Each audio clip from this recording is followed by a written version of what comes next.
En el año 451, en los ensangrentados campos cataláunicos, el general romano Aecio logró lo imposible, doblegar al invencible Atila. Sin embargo, en la hora del triunfo final, con el azote de Dios acorralado, Aecio tomó una decisión que desconcertaría a la historia: dejó que su enemigo escapara. ¿Por qué un hombre que luchó tan ferozmente por salvar Roma renunciaría a la oportunidad de aniquilar a su mayor amenaza para siempre? La respuesta a esa pregunta no se forjó en el fragor del acero, sino en la fría y calculadora mente de un hombre que jugaba una partida de ajedrez mientras el mundo ardía a su alrededor. Un hombre que entendía una verdad terrible: a veces, el enemigo que conoces es menos peligroso que el amigo que te ha ayudado a vencerlo. La historia de esa decisión no comienza en el campo de batalla, sino meses antes, en los pasillos sombríos de Rávena y en las estepas lejanas donde el nombre de Atila se había convertido en un sinónimo del fin del mundo.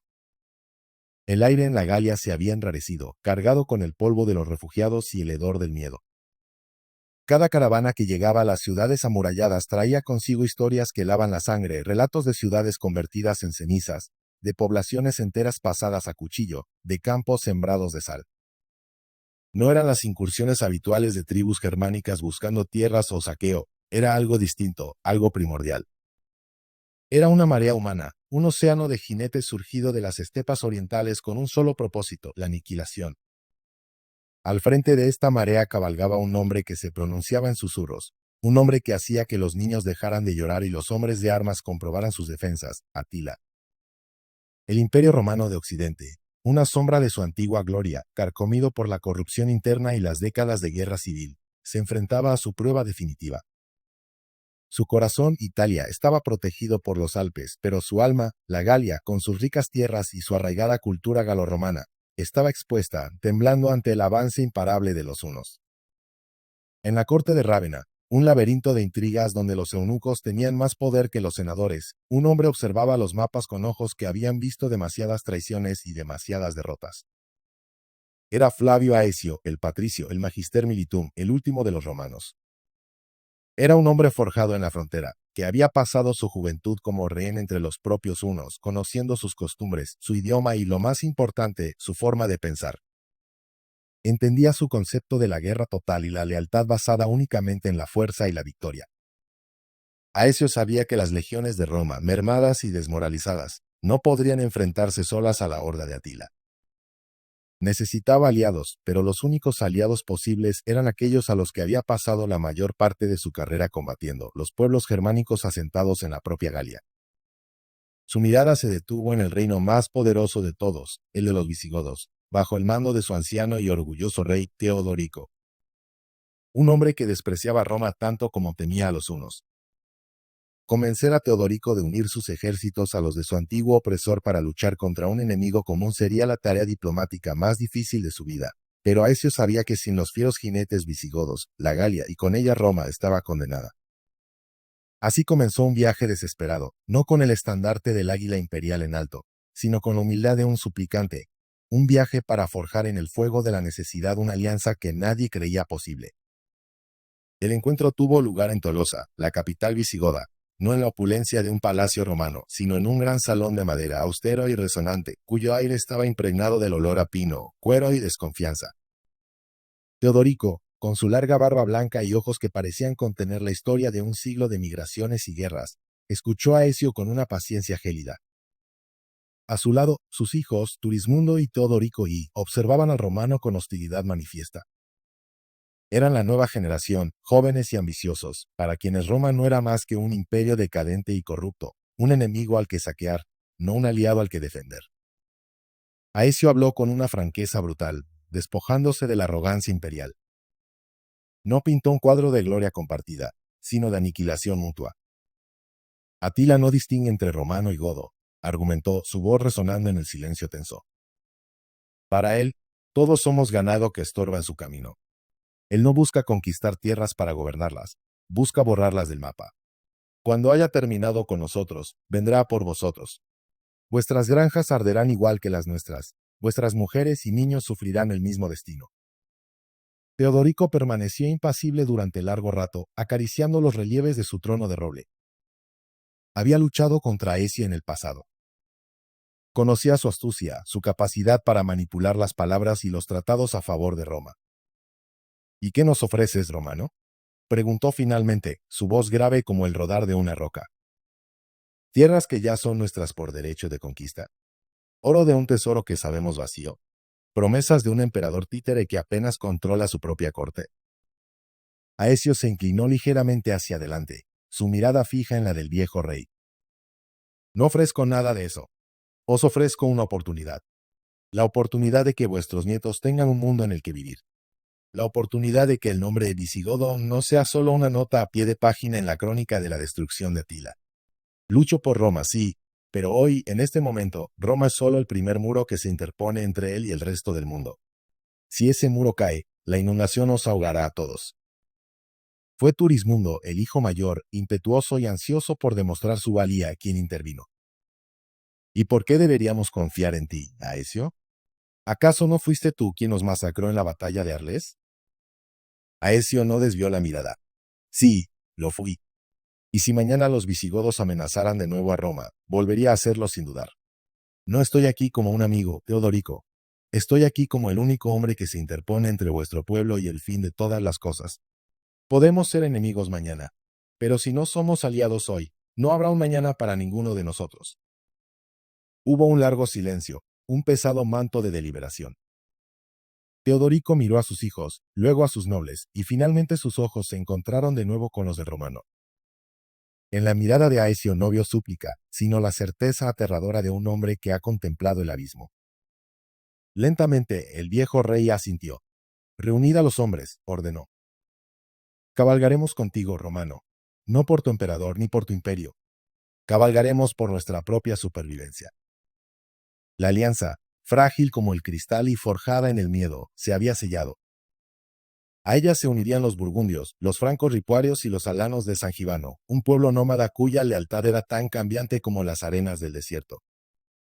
Aecio tenía su ejército, una colcha de retazos de pueblos dispares unidos por un único hilo, el terror a Atila. Mientras tanto, Atila avanzaba. Su ejército no marchaba, fluía como un río oscuro y devastador. Metz había sido saqueada, sus habitantes masacrados en la catedral donde habían buscado refugio. Reims, Tongeren, Cambrai, todas habían caído. La horda se detuvo ante las murallas de Orleans, una ciudad clave para cruzar el Loira y abrirse paso hacia el corazón del reino visigodo. La defensa de la ciudad estaba en manos del obispo Aniano y de San Gibano, el rey de los alanos, cuya lealtad a Aecio ya ponía en duda. Las noticias que llegaban al campamento de la coalición eran desesperadas. El asedio era brutal. Los unos usaban arietes y torres de asedio, pero su táctica más efectiva era el terror psicológico, catapultando cabezas de prisioneros por encima de las murallas. Aecio y Teodorico forzaron la marcha, sabiendo que cada día de retraso no solo condenaba a Orleans, sino que también corría el riesgo de que la voluntad de lucha de sus hombres se evaporara. Llegaron justo a tiempo. La vanguardia visigoda apareció en las colinas que dominaban la ciudad en el momento en que las puertas estaban a punto de ceder. La visión de miles de jinetes aliados surgiendo en el horizonte provocó una onda de choque en el campamento 1. Atila, furioso por haber sido interrumpido en mitad de su festín, no estaba dispuesto a librar una batalla en un terreno desfavorable y con una ciudad aún sin someter a su espalda. Con una disciplina férrea, levantó el asedio y ordenó la retirada hacia el este, buscando un lugar más propicio para su estilo de guerra, un lugar abierto donde su caballería pudiera maniobrar y sus arqueros pudieran desatar su infierno de flechas. Aecio y Teodorico lo persiguieron de cerca, acosando su retaguardia sin darle un momento de respiro. La persecución culminó cerca de Chalons-en-Champagne, en una vasta llanura conocida desde entonces como los Campos Cataláunicos. Era aquí donde el destino del mundo occidental se decidiría. Atila eligió su terreno con cuidado. Era un estratega consumado, no un simple bárbaro sediento de sangre. Eligió la parte más baja de la llanura, un movimiento que desconcertó a los oficiales de Aecio. La doctrina militar romana dictaba tomar siempre el terreno elevado. Pero Atila pensaba diferente. El terreno bajo, con sus ondulaciones suaves y zonas de hierba alta, era ideal para ocultar los movimientos de su caballería y para maximizar el alcance parabólico de sus famosos arcos compuestos. Colocó a sus tropas más leales, sus guerreros hunos, en el centro, bajo su mando directo. Eran el martillo que rompería la línea enemiga. En su flanco izquierdo, situó a los ostrogodos, un pueblo germánico emparentado con los visigodos, liderados por el rey Balamir. Esta era una elección psicológica brillante, enfrentar a parientes contra parientes, esperando que el fratricidio sembrara la duda y el desorden. A su derecha, colocó a los gépidos del rey Ardarico. El 20 de junio del 451, mientras el sol de la mañana ascendía en el cielo, el ejército de Atila esperaba, un mar de cuero, hierro y crines de caballo, silencioso y mortal. Aecio llegó después, encontrando a su enemigo ya en posición. Comprendió de inmediato la lógica de Atila y la trampa que representaba el terreno bajo. Su respuesta fue igualmente brillante. Tomó las alturas, desplegando su heterogénea fuerza en un amplio arco. El centro, la posición de mayor riesgo frente a la carga directa de los hunos, fue asignado a los alanos de San Gibano. Aecio no confiaba plenamente en él, y colocarlo en el centro era una forma de aprisionarlo entre sus otras fuerzas, obligándolo a luchar. En su flanco derecho, el propio Aecio tomó el mando de sus tropas romanas, una mezcla de legionarios veteranos y auxiliares federados. Y en el flanco izquierdo, frente a sus parientes ostrogodos, colocó la pieza clave de su ejército, la poderosa caballería visigoda, con el viejo Teodorico al frente. Entre los dos ejércitos, una característica topográfica dominaba el centro del campo, una cresta larga y de pendiente suave. Ambos comandantes supieron al instante que quien controlara esa cresta controlaría la batalla. A pesar de tener la iniciativa, Atila no atacó. Las horas pasaban bajo un sol cada vez más abrasador. El aire vibraba con una tensión insoportable. Los hombres sudaban dentro de sus armaduras, las moscas zumbaban sobre los caballos nerviosos. Jordanes, el historiador que relataría estos hechos, sugiere que Atila consultó a sus chamanes, quienes leyeron las entrañas de los animales y los patrones de los huesos.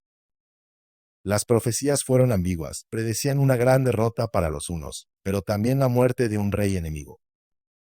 Atila, interpretando que el rey sería Teodorico, decidió aceptar el sacrificio a cambio de la victoria. Otros historiadores creen que la razón de la espera era puramente táctica. Atila esperó hasta pasadas las 2 de la tarde para comenzar la batalla. De esta manera, si las cosas se torcían, su ejército podría retirarse al amparo de la oscuridad, evitando una persecución aniquiladora. También es posible que Aecio simplemente necesitara tiempo para desplegar por completo su compleja y multinacional fuerza. Fuera cual fuese la razón, la inacción se rompió de forma súbita y violenta. Fue una escaramuza, un movimiento no ordenado por el alto mando, lo que prendió la mecha. Un contingente de guerreros gépidos del flanco derecho de Atila intentó adelantarse y tomar la cresta central. Pero Aecio había anticipado el movimiento. Una fuerza de caballería visigoda, liderada personalmente por el joven y enérgico Turismundo, galopó para interceptarlos. El choque fue brutal. Jinetes y caballos cayeron en un amasijo de lanzas rotas y gritos. Los visigodos, luchando cuesta arriba, demostraron una ferocidad increíble. Turismundo, blandiendo la espada de su padre, luchó en primera línea, un torbellino de furia. Tras una breve pero sangrienta lucha, los gépidos fueron rechazados. La cresta estaba en manos de la coalición. Era la primera sangre, y era para Aecio. La posesión de la cresta dio a las fuerzas de Aecio una ventaja táctica y moral crucial. Desde esa posición elevada, sus tropas podían ver todo el despliegue huno, mientras que Atila ahora tenía que atacar cuesta arriba. Viendo que su plan inicial había sido frustrado, Atila supo que no podía esperar más. Se adelantó a sus guerreros hunos en el centro, su figura pequeña pero imponente montada en un gran semental negro. Alzó su espada y pronunció un discurso que, según los cronistas, fue una mezcla de aliento y amenazas. «Soy Atila, el que hace temblar la tierra», bramó. «Hemos conquistado a miles de tribus, hemos llegado hasta el gran mar. ¿Y vamos a dejarnos detener por esta chusma de romanos decadentes y bárbaros traidores? Buscad el rostro de vuestro enemigo y lanzad vuestras flechas. Atacad con la furia del rayo. Demostradles por qué los dioses me han elegido para hacer el azote del mundo». Un rugido ensordecedor se elevó de 100.000 gargantas. El suelo comenzó a temblar. El ataque principal había comenzado. La línea central de Sangibano y sus alanos recibió el impacto total de la carga una. Fue como si una ola del océano chocara contra un dique de arena. Los alanos, superados en número y moral, comenzaron a ceder casi de inmediato. Los unos eran una visión del infierno, gritando y disparando nubes de flechas que oscurecían el sol. Su táctica era aterradora, utilizaban lazos y redes que arrojaban sobre sus oponentes, enredando sus armas y extremidades para luego masacrarlos a corta distancia. Sangibano, viendo a sus hombres vacilar, luchaba desesperadamente por mantener la cohesión. Aecio, desde el flanco derecho, vio el peligro inminente. Si el centro se rompía, los hunos se derramarían por la brecha y rodearían a sus dos flancos. Inmediatamente, ordenó a una parte de sus cohortes romanas que se desplazaran hacia el centro, no para cargar, sino para formar una segunda línea defensiva, un muro de escudos y pilones para contener la sangría. Los legionarios, con la disciplina grabada a fuego en sus almas, avanzaron con paso firme, sus grandes kuta formando una barrera impenetrable. Mientras el centro se tambaleaba al borde del colapso, en el flanco izquierdo se desarrollaba un drama aún más sangriento y personal. Los visigodos de Teodorico se enfrentaban a sus parientes, los ostrogodos de Balamir. No era solo una batalla, era una guerra civil germánica. La lucha fue de una ferocidad inaudita, sin cuartel, llena de un odio íntimo. Cada hombre veía en su oponente un reflejo distorsionado de sí mismo, un traidor a su sangre. El propio Teodorico, a pesar de su avanzada edad, cabalgaba al frente de sus hombres, su larga barba blanca ondeando al viento, su voz un trueno que animaba a los suyos. Por la libertad de los godos, gritaba. Muerte a los esclavos de los hunos. Durante horas, las dos líneas chocaron, se separaron y volvieron a chocar en un punto muerto sangriento. Miles de cuerpos cubrían la llanura entre ellos, y el arroyo cercano, según se cuenta, se tiñó de rojo. Fue en una de estas cargas furiosas cuando ocurrió la tragedia. Teodorico, rodeado por un grupo de nobles ostrogodos, fue derribado de su caballo. Las fuentes son confusas.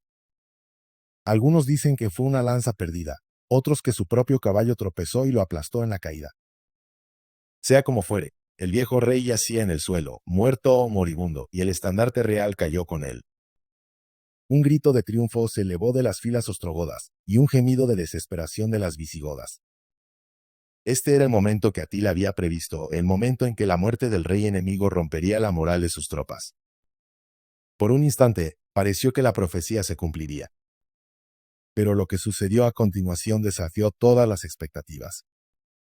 Turismundo, que había estado luchando en la cresta, vio caer el estandarte de su padre. Un rugido de dolor y rabia brotó de su pecho. En lugar de pánico, una furia elemental se apoderó de él y de todos los visigodos. La muerte de su rey no los había quebrado, los había transformado en avatares de la venganza. «Venganza, venganza por el rey», gritó Turismundo, y sus hombres respondieron con un aullido que heló la sangre de sus enemigos. La línea visigoda, que había estado a punto de romperse, se solidificó y cargó con una violencia redoblada. Ya no luchaban por Roma ni por la Galia, luchaban por el honor de su rey caído. La carga fue irresistible. Los ostrogodos, conmocionados por esta explosión de furia, fueron arrollados. Su línea, que había resistido durante horas, se hizo añicos en cuestión de minutos. Balamir intentó reagrupar a sus hombres, pero era inútil. La desbandada fue total. Los visigodos, ahora sin oposición en su flanco, no se detuvieron a saquear ni a tomar prisioneros. Con Turismundo a la cabeza, giraron 90 grados y cayeron como una luz sobre el flanco expuesto de los hunos que todavía estaban enzarzados con los alanos y los romanos en el centro. Este fue el momento decisivo, el clímax de la batalla. Atila, concentrado en romper el centro de Aecio, se encontró de repente con su flanco izquierdo completamente desintegrado y con miles de visigodos sedientos de sangre cargando directamente contra sus guerreros de élite. El pánico comenzó a extenderse entre los hunos por primera vez en una generación. Estaban siendo atacados desde el frente y desde el flanco. Su posición en el terreno bajo, que debía ser una ventaja, se había convertido en una trampa mortal. Su caballería no tenía espacio para maniobrar y sus arqueros eran inútiles en el combate cuerpo a cuerpo que se había desatado. Aecio, desde su posición en el flanco derecho, vio la oportunidad y ordenó un avance general. Ahora era su turno de aplicar la presión. Atila, por primera vez en su vida, sintió el sabor amargo de la derrota. Con su flanco izquierdo en ruinas, su flanco derecho trabado por los romanos y su centro a punto de ser envuelto, reconoció que su posición era insostenible. Con un grito de rabia y frustración, ordenó la retirada general hacia el único lugar seguro que le quedaba, su campamento fortificado, un círculo de carros de guerra conocido como Lager. La retirada se convirtió en una masacre. Las fuerzas de la coalición, sintiendo la victoria, se lanzaron en una persecución implacable. Los hunos, normalmente los cazadores, eran ahora la presa. Los visigodos de Turismundo, en particular, se ensañaron con ellos, vengando a su rey con cada golpe de espada. La llanura se convirtió en un matadero. La disciplina una, sin embargo, no se rompió por completo. La retirada, aunque caótica, fue lo suficientemente organizada como para que el núcleo del ejército de Atila lograra llegar al campamento de carros justo cuando el sol se ponía. La oscuridad que Atila había esperado como una red de seguridad para su retirada, ahora servía de protección para sus restos. Una vez dentro del Lager, los arqueros hunos, desde la seguridad de los carros, pudieron mantener a raya a los atacantes. Las flechas llovían sobre cualquiera que intentara acercarse. La batalla, por ese día, había terminado. La noche que siguió fue de una confusión absoluta. En el campamento de la coalición reinaba una mezcla de euforia, agotamiento y desorientación. Los soldados de diferentes naciones, hablando diferentes lenguas, se mezclaban en la oscuridad, buscando a sus camaradas, atendiendo a los heridos y tratando de dar sentido a la carnicería que acababan de presenciar. El propio Aecio, separado de su guardia personal en la última carga, se perdió en la oscuridad y, según cuenta la leyenda, estuvo a punto de entrar por error en el campamento 1, un final irónico que habría cambiado la historia. Fue encontrado por un grupo de soldados godos que lo reconocieron y lo llevaron de vuelta a sus líneas. No había celebración, solo el silencio pesado de los supervivientes y el gemido incesante de miles de heridos esparcidos por el campo. Al amanecer, la escala de la matanza se hizo visible. La llanura era un tapiz grotesco de cuerpos de hombres y caballos, de armas rotas y estandartes caídos. Se dice que murieron más de 160.000 hombres, una cifra probablemente exagerada, pero que refleja la magnitud de la carnicería.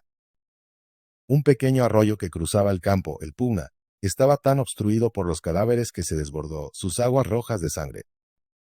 Ambos bandos contemplaron la escena con horror, y ninguno parecía ansioso por reanudar la lucha. Dentro de su campamento, Atila estaba acorralado. Sus guerreros seguían manteniendo a raya a los romanos con sus arcos, pero no se movían. El azote de Dios, el hombre ante el cual el mundo temblaba, estaba efectivamente sitiado, atrapado como un lobo en una jaula. Turismundo, ahora rey de los visigodos, estaba ansioso por vengar a su padre.